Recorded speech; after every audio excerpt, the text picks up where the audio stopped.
Hi, I am Professor Amitabh Banerjee. I am the author of COVID-19 Pandemic. In our book reading today, we'll be talking about the points in chapter 7 of this book, The Art of War Against the Wily Coronavirus.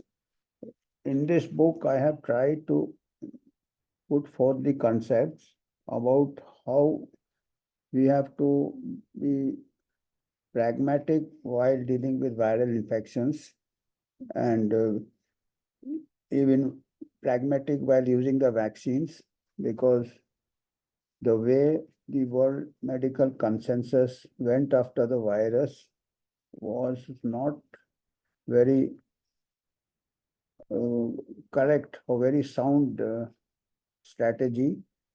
And I have summarized the theme of the chapter with the words: we should use vaccines judiciously. What works in a small, sparsely populated and developed country may not work in a large, densely populated and developing country.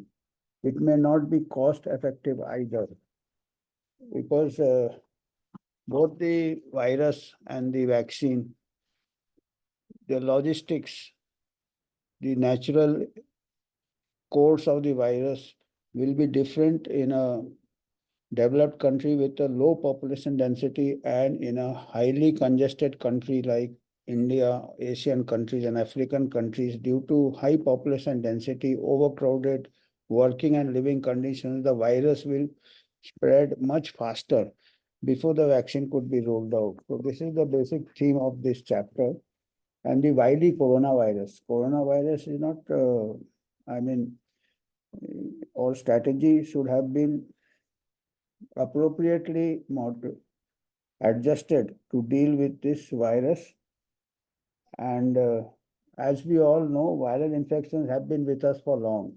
I mean, in this pandemic, the what was being always being announced was that there is no treatment. There is no treatment for coronavirus, as if we have to just wait for the vaccine because there is no treatment. As if we have to continue the lockdowns and restrictive measures, closing the business, closing the schools because there is no treatment. But this is nothing new for a viral infection. Most viral infections have been with us for long. And doctors since decades were reconciled to having no effective remedies against viral infections. Patient management revolved around symptomatic treatment. However, after the discovery of antibiotics, many lives were saved which otherwise would have succumbed to secondary bacterial infections. So antibiotics, the advent of antibiotics was indirectly, it reduced the deaths from secondary bacterial infections, not a primary treatment for viral infections. Parallels are drawn, generating panic between the present pandemic and the influenza pandemic of 1918. The flu pandemic in 1918-1919 caused 50 million deaths at a time when the world population was 1.8 billion as against 7.8 billion today. These figures are enough to cause mass hysteria. So this was the every time it was being compared with 1918. Now we will see how conditions differ from 1918, almost a century back. However, this comparison is highly inappropriate. For many reasons, the flu pandemic of 1918 occurred when no antibiotics were available to treat secondary bacterial infections, a common complication of any viral pneumonia. Over the past century, many scientific papers have confirmed this. They have confirmed that majority of the deaths in 1918 flu pandemic was due to secondary bacterial infections. Now we have antibiotics. There was also a great period, that was also a period of great hardships and deprivation in the aftermath of the First World War. It is not a coincidence that this pandemic of all types unfolded in the post-war period. The global impact of the Great War on the overall health of people, along with lack of antibiotics, provided the ideal setting for devastation and deaths associated with it. So this was a time of great hardship, post-World War, great, and there were no antibiotics. Over the next decades, medical advances, particularly the discovery of penicillin and other antibiotics, which became freely available after the Second War, saved many lives, not only from bacterial diseases but also from secondary bacterial infections following viral infections. However, for decades, lethal viral diseases, even in absence of secondary bacterial infections, continue to cause havoc. There are other there have been viral infections which have been very lethal and which, without having a secondary bacterial infection per se, cause high mortality. The best examples which comes to mind is smallpox. Smallpox epitomizes the agony and ecstasy of the human experience with viral infections. It had a case fatality rate 30%, over 30%, and 80% of the survivors had deep pitted scars or pockmarks. Some went blind. This was the agony of smallpox. So smallpox was really a very lethal disease. And every time we have been comparing COVID with smallpox, which is not correct because the infection fatality rate of COVID-19 up to the age of 69 years is 0.05%, and smallpox was 30%. So you can't compare. Comparing smallpox with the novel coronavirus would be like comparing Hitler with Gandhi. I mean, this was the great difference between the two viruses. But panic was generated, and the smallpox example of eradication was given again and again. It is not very easy to eliminate a mild virus. It is easier to eliminate smallpox where the signs are distinct and where there are no subclinical cases. The moment of ecstasy for public health was the eradication of smallpox in 1980. However, the history of this victory spans centuries, not decades or years, centuries. Here we were trying to eradicate COVID within a year, whereas smallpox took more than a century to. It all started in 1796 when Edward Jenner, an astute observer, noted that milkmaids who recovered from cowpox never contracted smallpox. To test this hypothesis, he inoculated material from cowpox into the arm of a 9-year boy, James Phipps. Subsequently, Jenner exposed the boy to smallpox virus, but the child never contracted the disease. No present-day institutional ethical committee would give approval for such a study. It's highly unethical, as we know now. But still, this was the turning point of the discovery of vaccination against smallpox. From the discovery of the smallpox vaccine to eradication, the journey was exceedingly slow, as if traveling by a horse cart, called tanga in Hindi, that horse-drawn cart. It was a slow movement of an earlier era. It took more than 200 years and the worldwide vaccination program to eradicate it. Smallpox was the first and to this day remains the last disease of global public health importance to be eradicated. Besides having a really effective vaccine, smallpox vaccine was really effective. There was no mask, no physical distancing were needed after vaccination. Here in COVID vaccine, we were told to wear mask. We have to make social distancing even after taking the vaccine. So that means the vaccine was not effective. So how we could have tried to eradicate this coronavirus with this leaky vaccine? We had to take all the precautions, same as after, before and after vaccination. It is like wearing a seat belt and just sitting in the garage.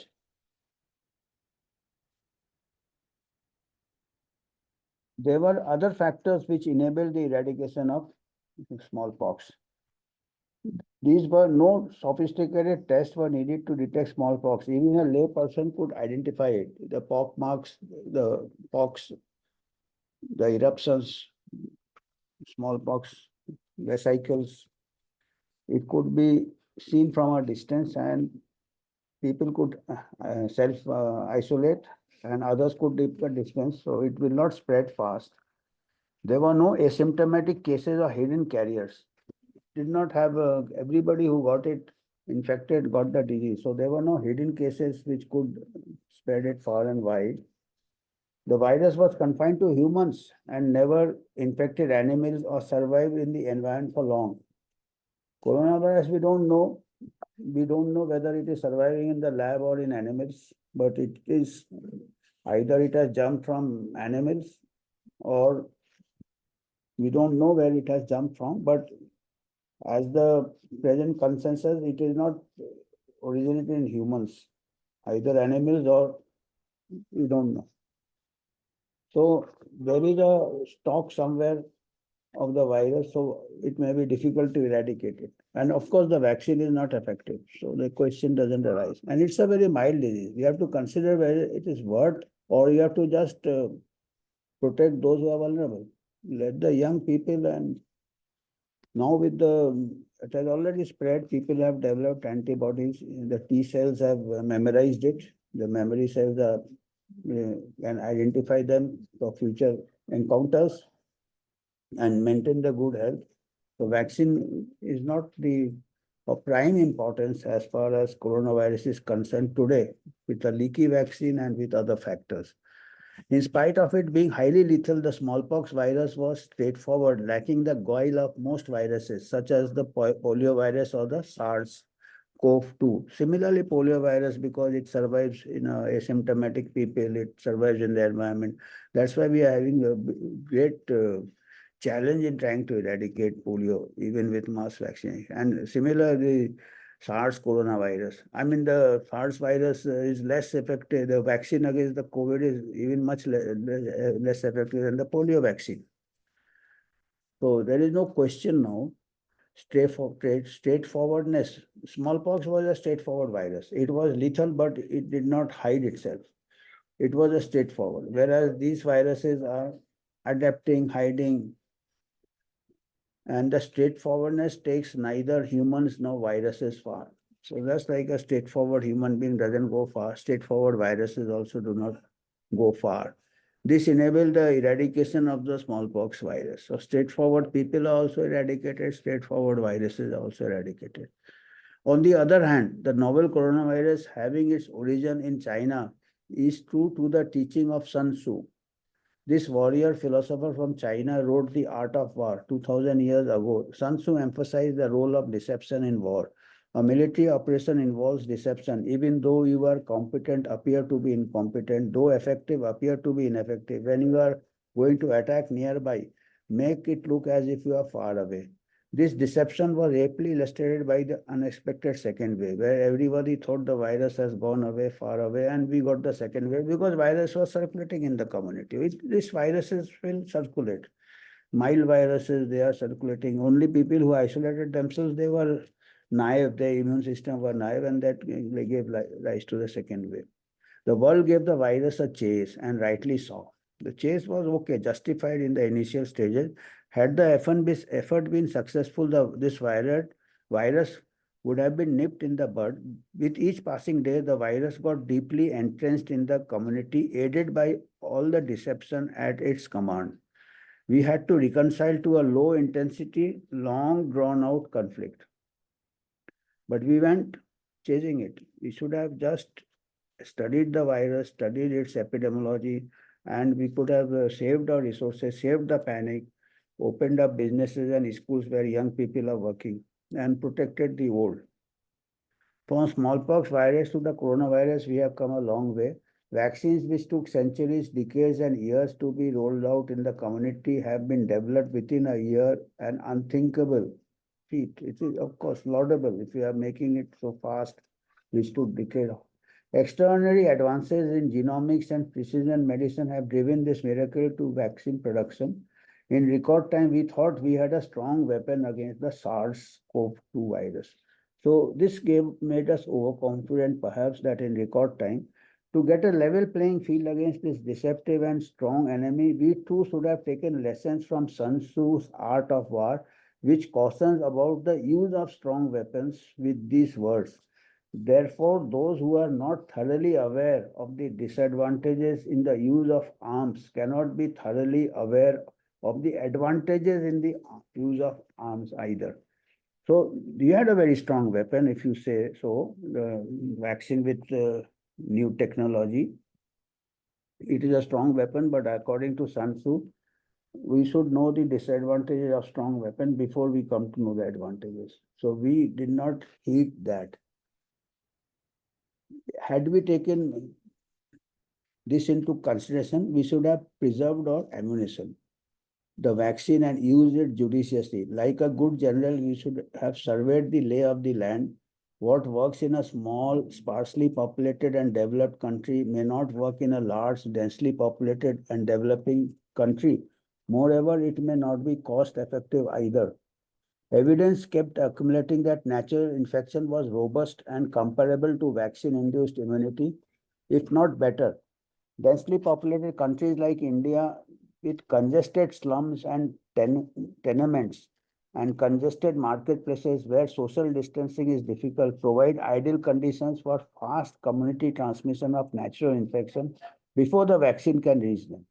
The fast rise of the second wave is testimony to that, how fast it spread and how fast it came down, because very fast everybody got infected. The key to community control of viral infection is herd immunity. This can be obtained either by natural infection slowly or by vaccine swiftly. Natural herd immunity can be compared to the Tonga, horse cart Tonga, while vaccine immunity can be compared to a modern motorized bus. So you see, when the lanes are there fast, broad lanes, the bus will go very fast. But when there are small crowded places and streets and lanes and chota mota gully, jo, lanes and by lanes, the Tonga will move faster in such. So that is the problem. That is the situation in a developing country where the fast roads are not there for motorized bus. A Tonga will take you faster. So as I said, if a vaccine can be delivered fast in developed countries because of the less dense population, and so it can move like a motorized bus. But in a the vaccine cannot move faster than the natural infection, which spreads in the crowded density, just like lanes and bylanes at Tonga.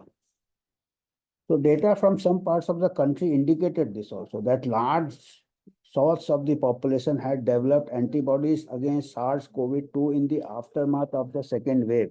In Ahmedabad in Gujarat, one of the worst affected states, more than 70% of the population were found positive for antibodies in the last week of May 2021, a sharp rise from 28% detected in February 2021. So within 6 months, uh, from 28% to 70%. Such was the rapid spread of the natural infection. And it was replicated in many parts of the country. And if 70% are having antibiotics, another 10-15% already must have been infected and the antibody level must have come down. But they will have immunity because of T cell memory. Recently, I have given an example to end the chapter from again a Hindi movie. A non-Agerian thespian, Dilip Kumar, famous hero of yesteryears, Hindi movie, reminded one of his movies, Naya Daur, made in 1957. The story is set in a village where the main mode of transport is the tonga or horse cart. I was talking of horse cart all throughout. The hero is a tongawala, horse cart rider. The livelihood of the Tongawalas are threatened when entrepreneurs from the city come to introduce buses in the village. There is much dispute and it is decided that to resolve, there would be a race between the Tonga and the bus. Under normal conditions, the bus would have easily outrun the Tonga. As I said, if the roads are good, however, in the climax of the movie, the Tonga wins the race as it was more negotiable under village conditions. The bus could not move, and there were many. So I am not telling the whole story, but to cut it short, the Tonga wins the race because it could more flexible. So similarly, in our country, the natural immunity is like a Tonga, though in normal conditions it will go slow, but in crowded spaces it goes very fast than the vaccine delivery. Repeated zero surveys in pandemics have an important role. So this is again, we should have calibrated our response rolling out mass immunization by this. So based on these findings, we should have, as I said, we should have calibrated it, and our strategy should have been different. So here, this is what I wanted to convey. That's all. Thank you.